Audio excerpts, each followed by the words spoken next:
Good day mga kapaso. Medyo mahaba-haba na rin ang panahon na hindi tayo nakapag-vlog patungkol po sa ating mga tanim na dragon fruit. Dito ako ngayon guys sa aking rooftop at nandito tayo sa ating taniman ng mga dragon fruit. At ang ating mga grapes ay nagsanga na po sila uli kasi nga nasira yung ating balag dito. So ang ginawa ko dyan ay tinanggal ko at nagpatubuli ako ng mga bagong sanga at malaki na rin sila uli guys. So sana gumulang yan at pabungahin na rin natin yan. So ang gagawin natin ngayon sa araw nito guys, yung pagpapruning ng ating dragon fruit. Kung napapansin nyo ay marami po na pong tumubo, ano? At medyo sumobra na po yung mga sanga niya, oh. Ang dami na, kagaya nito. Kaya dito mas madali lang kasi ang priority natin kasi dapat ang itira nating mga sanga nandito sa taas. So karamihan po sa sanga yan nasa taas. So itong sa baba na ito, pwede na natin alisin. Yan, alis ko yan. Kasi nga masyado nang marami, kagaya nito, medyo malusog siya. Pero medyo malayo sa ano at meron na dito. So alisin ko na 'yan. Para po hindi na siya lago. Tapos dito, yan marami po, no. So itong isang lumagpas dito, alisin na rin natin 'yan. Yan kasi meron na rin tayo doon sa puno, oh. Itong mga magulang na ito hindi ko na aalisin kasi nga magsisiso na sa Mayo, kaya tira ko yan. Itong mga iba i-reserve ko yan sa next season, ano. So marami na. So ito dito, meron pa isa ditong malaki. Ito alisin na rin natin yan. Ito saka ito. Ayan, para po mag-concentrate na sa dito ang mga sanga niya. So yan guys, sa ating Moroccan red po yan. Marami po siyang sanga dyan sa sa taas. Ang ganda kasi diyan talaga sa tumubo. At meron pa ditong isa pala. Ito po, oh. Ayun, alisin na rin natin. Diyan talaga sila tumubo at maganda yan para mas may kapit. Dito naman guys, maraming tumubo din dito sa ating Australian Isis. Medyo marami-rami na rin at napakarami na. Kaya ditong malaking ito, bahala ko na lang alisin ito. Ito kasi masyado nang crowded Alisin ko na rin yan.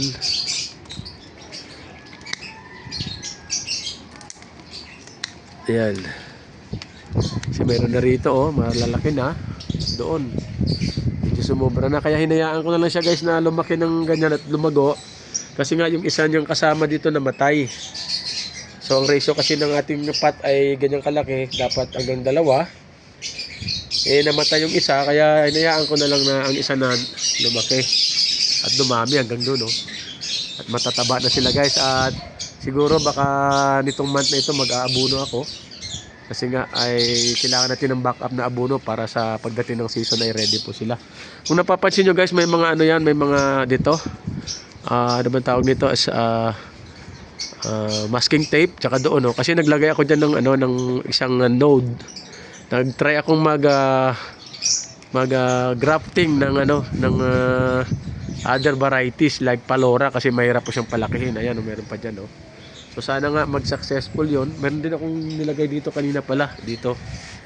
Diyan tsaka diyan. Hindi ko po alam kung mabuhay yan. So testing lang naman. So ayan pa guys ang iba nating mga tanim. So hayaan ko na lang siya guys na ganyang kadami. At dito ito medyo okay na to. Nandito maganda ng tubo niya. At yung doon sa dulo hindi ko na alisin yan kasi maikli lang naman yan. Hahaba na lang yun, maglalaylay na lang doon sa kabila. So dito pa guys. Ayan, meron pa tayo dyang ginrafting. Ayan, oh. Ayan, tsaka ito. So dito medyo okay, wala naman siyang ganong tubo dyan. So ito meron pa lang isa dito, oh. So pwede na nating alisin to. Ito. Yan. Kasi, ano na yan, makasagabalagan sa pagtubo ng iba pang sanga. So dito, ito ang ating Townsend Pink. Medyo ngayon lang siya nagsanga uli.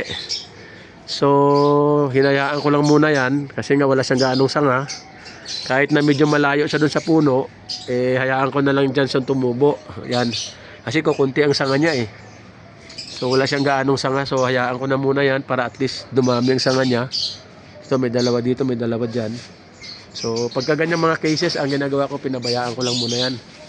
Saka pati itong aking Edgar. kunti lang din ang sanga nito, kaya hayaan ko na lang din tumubo yan. Saka yun, oh, yun. So dito sa ating black dragon fruit at ating Vietnam white, medyo malago na rin. So hayaan ko na lang, hindi ko alam kung magbawas pa ako ng sanga dyan. At ang maganda ngayon guys na balita, itong ating San Ignacio ay naka-recover siya, kasi nung nakaraan na medyo maulan, medyo sensitive siya sa tubig itong San Ignacio. Ay ngayon mataba na, ayan po, taba na ng ano niya. Ayun po. Tapos yung ating giant orange, malalaki na po yung kanyang sanga. So hopefully by Mayo ay makapagpabunga na tayo niyan, kasi nakaraan ay nahuli tayo na bulaklak po siya, ay wala tayong pollen na pang pollinate sa kanya, kasi po self sterile siya, kaya kailangan ng pollen na na fertile para po siya ay ma-fertilize. So ayan po, malalaki na ang kanyang mga sanga at matataba. So dito sa puno na ito, ito yung Moroccan red natin. So medyo tama lang, kasi yung mga sanga niya, saktuhan lang yan, wala naman tayong dyan, puputulin. Tapos dito hayaan ko na lang munang lumago, kasi nga medyo ngayon lang ito naka-recover, no, yung pinakamalaki nating paso. Ayan, oh, ngayon lang siya naka-recover. So hayaan ko munang dumami ang kanyang mga sanga, kasi may mga tumutubo ng mga maliliit. Ayan, oh, ayan, tsaka dito at dun sa likod may mga tumubo na, hayaan ko na muna siya. Kahit yung mga dito meron pa, ayan. So hayaan ko lang muna siyang tumubo, pati dito, kasi nga walang gaano tumubo na sanga. Dito tulad nung kanina nakita natin na medyo malago at kailangan nating bawasan. So yan po yung aking mulberry. Medyo magulo lang ang ating garden, kasi hindi pa tayo nag-ayos. So ipakita ko sa inyo guys ang ating dragon fruit na ma-set up natin sa ngayon. Ayan po siya. Yan, kayong nakikita, lumalago na po yung kanilang mga sanga. At ready na po natin yan sa darating na Mayo, kasi po magkakaroon na ng season. At bala ko siguro sa next season ay pagka may budget na, ay bibili tayo ng solar light, para po matesting natin kung pwede natin silang pabulaklakin o pabungahin kahit na off season nila. May technique daw na ginagawa, iniilawan doon sa gabi. So mabili tayo ng mga solar na, yung mga high powered na solar na mga 1000 watts ang nakalagay, para po mas matipid tayo sa kuryente, no. So ito pa dito guys yung akin nakapatong na dragon fruit dito sa may paso na 5 gallons. Ayan na po siya guys, lumaki na. Ayan, at namunga na po yan. Ayan, namunga na yan. Hanggang sa labas po yung kanyang mayroon doon sa labas, oh. Yung lang tingano nakita, natakpan ng ating grapes. At dalawa po yan, yung kakambal niya nandun sa kabila. Ayan.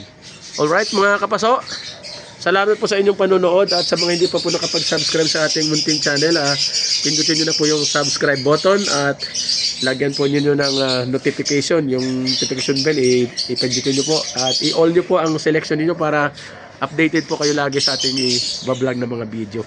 At ang ating pong binablog, hindi lamang mga tanim, pati na po yung mga ibon natin, ma-vlog din po natin yan sa mga darating na araw.